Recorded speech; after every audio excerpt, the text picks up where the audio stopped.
भुवन, सागर और प्रेम तीन भाई रहते थे। उनमें से सबसे बड़े भुवन थे। उनकी छोटी बहन थी जिनका नाम कविता था। भुवन ठाकुर की शादी हो चुकी थी। उनकी पत्नी का नाम मीरा था। उनके पास घोड़ा, गाड़ी, बंगला और नौकर चाकर थे। उनके पास पैसा दौलत बेशुमार थी। खेत, बाग, बगीचा तथा गांव में शान शौकत। उनका जिंदगी बड़े इम्तिनान से बीत रही थी। भुवन गांव के प्रधान भी थे। गांव में उनका जलवा था। अगर गांव में जो भी झगड़ा, लड़ाई, जो समस्या होती थी वह भुवन ठाकुर जाकर सुलझाते थे। गांव के लोग भुवन को मानते थे क्योंकि गांव वालों के साथ उनका संगति अच्छा था। पर प्रेम और सागर ठाकुर उदंड दिमाग के थे। वे गांव वालों पर जुल्म करते थे। उनका मानना था कि हम ठाकुर का काम है गरीबों को अपने पैर के पास रखे रहें। परंतु भुवन के व्यवहार से गांव के लोग उन दोनों को नज़रअंदाज कर देते थे। जब गांव में कोई गलत तरीकों से भुवन की बातों का उल्लंघन करते थे तो पुलिस नहीं बल्कि भुवन के आदेशानुसार प्रेम और सागर उसे दंड देते थे। मगर जब प्रेम और सागर अपनी मनमानी करते तो गांव वालों की शिकायत पर दोनों को भुवन द्वारा डांट पड़ती थी। कविता कॉलेज जाती थी। उसको कॉलेज लेके आने जाने का काम सागर का था। धीरे धीरे व्यवसाय बढ़ते गए तो भुवन बोले दोनों भाइयों को बुला के कि देखो, अब कविता के लिए एक अच्छा गाड़ी ड्राइवर रख लेते हैं। इससे तुम दोनों अपना काम अच्छे तरह से कर सकते हो। सागर बहुत गुस्से वाले आदमी थे। एक बार कॉलेज में कविता को एक लड़का ने छेड़ दिया तो उस लड़के का सागर ने एक हाथ और एक पांव तोड़ दिया। इससे वहाँ के लड़के कविता से डरते थे।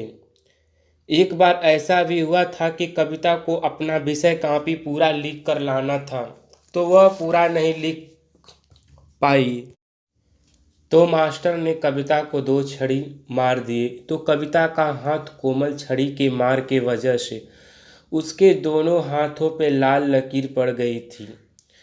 तो जब सागर को मालूम पड़ा तो मास्टर को गालियां बकी और चेतावनी दिया कि अगर दोबारा से मेरी बहन पे हाथ उठाया तो मुझसे बुरा कोई नहीं होगा। भुवन के दोस्त ने एक लड़के को ड्राइवर भेजा और बताया कि यह अच्छा है, इससे काम पे रख लो। उस लड़के का नाम कमल था। जब कमल भुवन के घर आया तो भुवन ने उस लड़के से पूछे कि तुम शराब या कोई अन्य पदार्थ सेवन नहीं करते हो?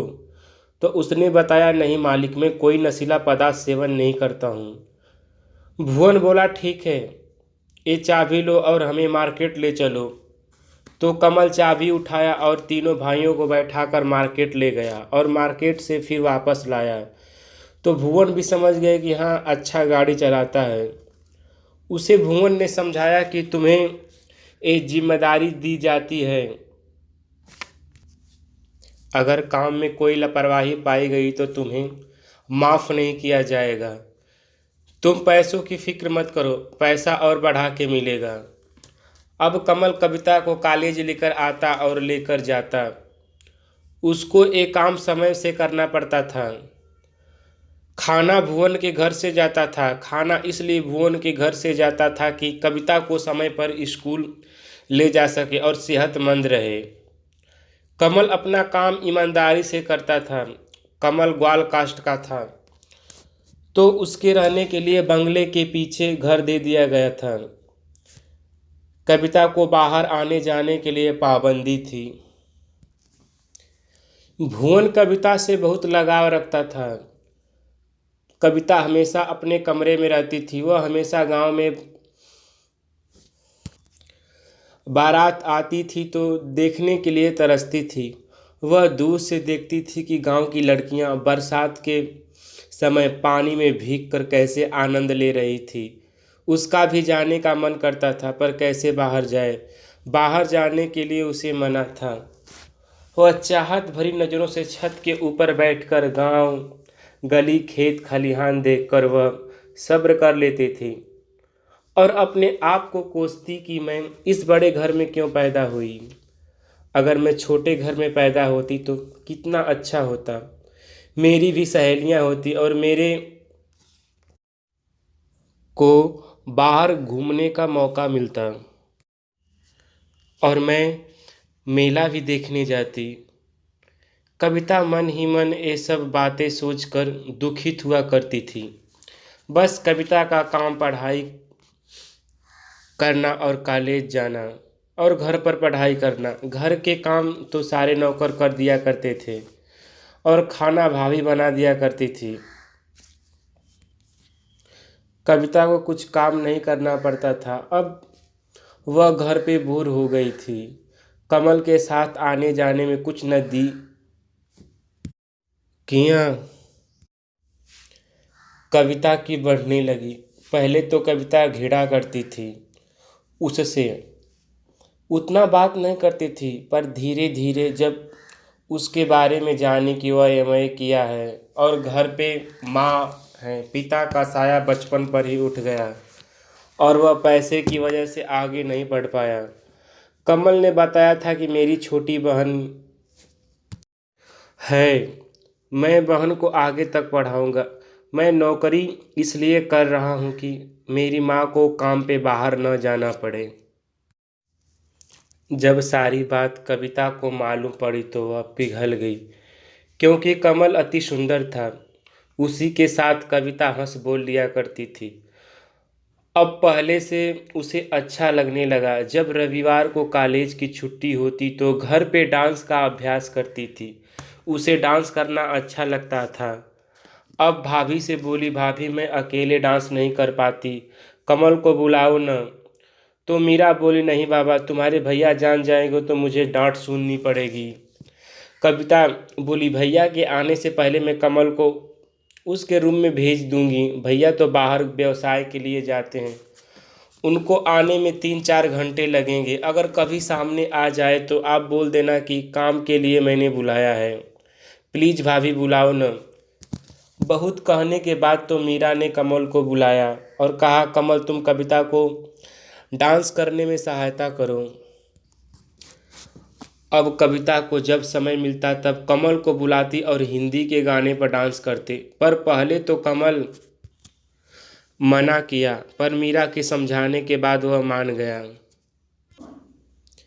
कविता प्रेम से बहुत प्यार करने लगी, पर ये बात मीरा को पता नहीं चली। जब ये बात मीरा को पता चली तो बहुत देर हो चुकी थी। कविता कमल को बहुत ज़्यादा प्यार करने लगी, इतना कि उससे बातें किए बिना और देखे बिना खाना नहीं खाती थी। पर कमल को ये बातें पता नहीं थी कि एक बार कविता ने कमल से पूछा कि तुम्हारा जन्मदिन कब है। तो कमल ने बोला, क्यों। तो कविता बोली, कुछ नहीं, इस तरह पूछ रही हूँ। तो कमल ने अपना जन्मदिन बताया। तो कविता ने अपने कॉलेज के सहेली से फ़ोन करके एक नया स्मार्टफोन और एक अच्छा सा केक लाने को बोली थी। उसने अपने सहेली को पैसा देकर दोनों चीज़ें मंगाकर अपने पास रख ली। रात को जब 12 बजे तो उस दिन कमल का जन्मदिन था, तो खिड़की के सहारे रस्सी बांधकर कमल के पास गई और प्यार से जाकर उसके कानों में बोली, कमल हैप्पी बर्थडे। कमल गहरी नींद में सोया था। उसके कानों में जब ये आवाज़ पड़ी तो वह डर गया और डर के बैठ गया। जब उसने लाइट जलाया तो देखा कि रात के 12 बज रहे हैं और कविता मेरे कमरे में आई है। कमल और डर गया। उसने तुरंत कविता को बोला कि कविता तुम चली जाओ, नहीं तो भुवन भैया को मालूम चलेगा तो मेरे को जान से मार देंगे। कविता बोली, किसी को कुछ नहीं मालूम होगा, मैं चुपके से तुम्हारे पास आई हूँ, अब समय खराब मत करो। जल्दी से केक काटो। कमल ने केक डरते डरते काटा। केक काटने के बाद कविता ने कमल को तोहफा दिया और किस करके चली गई। कमल डर के मारे कांपने लगा और उसे सारा माजरा समझ में आ गया और जल्दी से लाइट बुझा के सो गया। जब सुबह हुई तो कविता कमल से पूछे गिफ्ट कैसा था, तो कमल बोला मैंने देखा नहीं। अच्छा बताओ क्या था। कविता बोली मैं नहीं बताऊंगी, तुम खुद देख लेना। कॉलेज आने के बाद जब कमल ने पैकेट खोला तो देखा कि बाप रे इतना महंगा फ़ोन। कविता मुझसे प्यार करने लगी है। अगर उसके भाइयों को मालूम पड़ गया तो मेरे को जान से मार देंगे। ये तो एक तरफा प्यार है, मैं कविता से प्यार नहीं करता। पर क्या उसके भैया मेरे बात को मानेंगे? नहीं, मैं माँ के बीमार का बहाना करके चला जाऊं, वरना मेरी ऊपर मुसीबत आ जाएगी। कमल भुवन से बोला मालिक मैं गांव जाऊंगा, अभी अभी माँ का फ़ोन आया है, मेरे को छुट्टी दे दीजिए। अब मैं माँ के पास रहकर उनकी सेवा करनी पड़ेगी। तो भुवन बोला ठीक है चले जाना, कुछ दिन रुक जाओ, मैं दूसरा आदमी रख लूँगा तो चले जाना। कमल बोला ठीक है। जब ये बात कविता को मालूम हुई तो रात के समय कमल के रूम में गई और बोली कमल मैं तुमसे प्यार करती हूँ, अगर तुम मुझे नहीं मिली तो मैं जान दे दूंगी। पर कमल ने कविता को बहुत समझाया, पर कविता बोली मैं कुछ नहीं जानती, अगर तुम गए तो मैं फांसी लगा लूँगी। ये सारी बातें जब कविता जा रही थी तो मीरा ने जाते समय देखी थी, तो रूम के पीछे से सारी बातें सुन ली।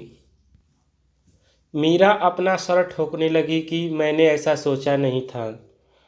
उसने सारी बातें भुवन को बताई तो भुवन मीरा पर आग बबूला हो गया। तुम घर पर क्या कर रही थी? भुवन ने दोनों भाइयों को बुलाया और सारी बात बताई। उसने बोला कविता अभी कांच की गुड़िया है, उसे जरा सी ठेस लगी तो वह टूट के बिखर जाएगी। मैं एक उपाय बता रहा हूँ, अगर तुम लोग मुताबिक